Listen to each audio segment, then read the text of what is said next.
تازه طالبان څنګه ولې په افغانستان کې تغیرات راولي؟ ملګرو که تاسو هم غواړئ په پوره جزئیاتو پوه شئ ویډیو تر اخره وګورئ او زموږ پښتو پلس چینل هم سبسکرایب کړئ. د طالبانو حکومت په افغانستان کې 26 نوې ولسوالۍ جوړوي. په افغانستان کې د طالبانو حکومت وایي دغه هیواد کې 26 نوې ولسوالۍ جوړوي. د طالبان د کورنیو چارو وزارت د معلوماتو له مخې اوس د دغو نوي جوړیدونکو ولسوالیو لپاره د تشکیل پر جوړښت کار کوي. د دغه وزارت ویان عبدالنافع ټکور BBC ته ومنله چې مشر هیبت الله خونزاده د دغه ولسوالیو د جوړېدو امر ورکړی خو نهایي شوی نه دی.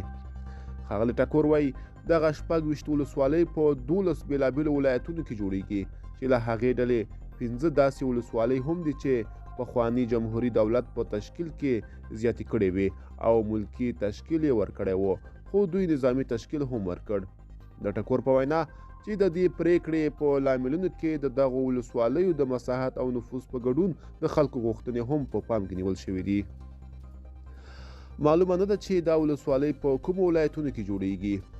بل پلو د طالبان د کورنیو چارو وزارت مرستیال مولوي نور جلال جلالي په کابل کې له رسنیو سره په خبرو کې هم د دې ولسوالیو د منظورۍ پریکړه تاییدوي. مولوي نور جلال د دې نوې ولسوالیو په اړه وایي مخکې له دې چې دوی واک ته ورسیږي د جګړې پر مهال د دې ولسوالیو جهادي تشکیل موجود و. نوموړي وایي له فتحې وروسته د دې ولسوالۍ خلک بار بار امیرالمؤمنین او کورنیو چارو وزارت ته عارض شول او هغه هم د خپل ځانګړي شفقت له مخې دا تشکیل منظور کړ. په وروستیو لسیزو کې د بېلابېلو حکومتونو په راتګ سره د افغانستان په ځینو ولایتونو کې یو شمېر نوې ولسوالۍ جوړې شوي او یا هم ځینې ولسوالۍ په څو برخو ویشل شوي دي. د رسمي شمیرو له مخې افغانستان په 34 ولایتونو کې ټول ټال 363 ولسوالۍ لري.